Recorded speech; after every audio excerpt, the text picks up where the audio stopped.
your eternal soul for. It's not worth it. I live every day of my life this church. I do. I'm not pinning roses on me. It's what I'm supposed to do. If I'm going to be a good shepherd, then every thought that I think, and Rhonda will tell you, even on days when she and I take the day off, it's hard for preachers to take a day off. But even on days when we take the day off, if we're in Dothan, before the day's out, Rhonda's saying we need to go by Hobby Lobby. Saddest words a man can hear. Well, we got to go by there for we need this for the church. We need to do this for the church. You don't know how many days in the Kirkland household that your name is called. That we don't bear your burdens. Our brother and sister Tatum can identify with this. We live the church. I'll go home from church today. If somebody doesn't respond to this invitation, I'll go home today, Sister Sandra, with my heart broken, because I know that God gave me this word for somebody that was going to be in this church this morning. You're living in two places, and my friend, you'll never be happy there. You want everything to be all right with you and God. You've heard enough about Jesus, enough about the rapture, enough about after death. You want everything to be all right, but you just don't want to give up that other place. What's calling you? What's drawing you? What's pulling you? Are you reminded of how that life made you feel? Does the devil whisper in your ear and say, hey, you didn't have all the problems that you have back then? I'm here to tell you, the devil is a liar. He's a cheater. He's a destroyer. He'll rob you of everything that's good. Remember the choice that Moses made. It's described to us in Hebrews 11:25. Moses chose to suffer affliction with the people of God rather than enjoy the passing pleasures of sin. Did you hear that? The passing pleasures of sin. The passing pleasures of sin. Don't look back. Hell waits for those who look back. Close with an illustration. Then I'm going to invite somebody in this service today. Oh, you've walked forward and turned around and went back so many times until you're almost afraid to try again. But this preacher begs you, please, one more time, start the right path and determine I'm not looking back anymore. One of our great churches in our denomination is the Mount Perrin Church of God in Atlanta, Georgia. Paul Laverne Walker was the pastor there for many, many years. Many years.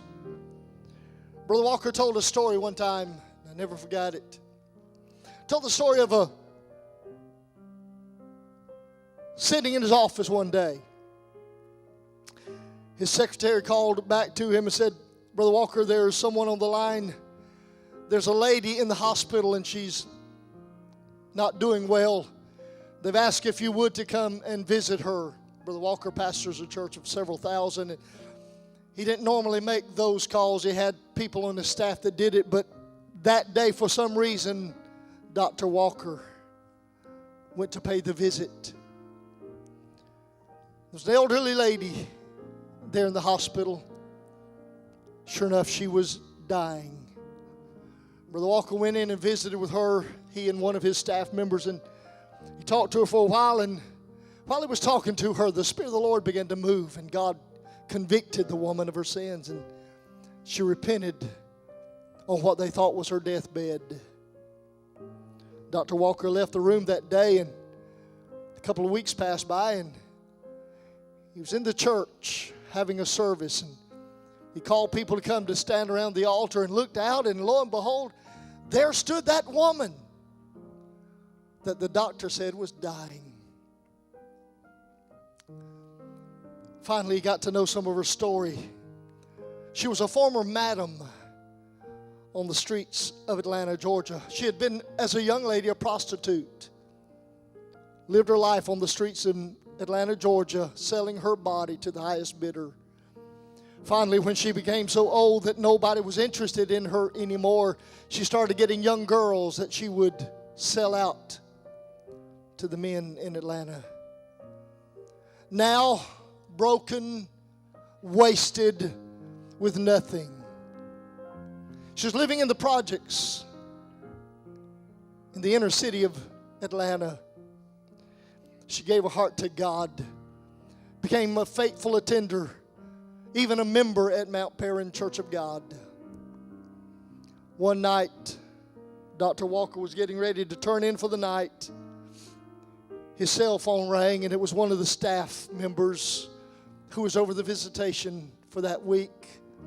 He said, "Dr. Walker, I know that it's late.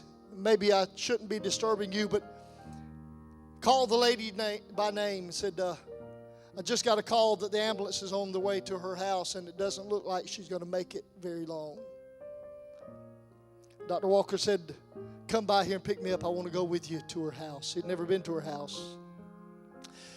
Said they went down into part of the seediest part of Atlanta, to the housing projects there, and found the address. And sure enough, the ambulance had just gotten there, and they were going in with a stretcher. Dr. Walker and the pastor on staff walked into that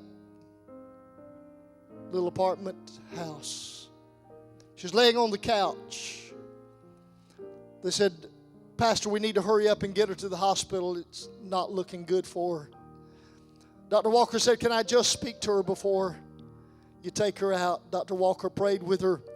They put her on the stretcher, and Dr. Walker walked out of the apartment with her. And just before they put her on the ambulance, she looked at Dr. Walker with hot tears streaming back into her gray hair. She said, "Dr. Walker, will you do me a favor?" She said, "Will you preach my funeral?" Dr. Walker said, "Of course, you know I will." She said, "And will you do me one more favor?" He said, "If I can." She said, "Would you tell them when you preach my funeral, when I lived like a sinner. But when I died like a saint." Don't look back. Hear me, don't look back. There's nothing back there worth giving up what's up there. Don't look back. Would you stand with me with your heads bowed and your eyes closed for just another 5 minutes at the most? I promise you. I'm done. I've done my best to obey God. I'll be honest with you, this isn't my choice sermon. This isn't the sermon I wanted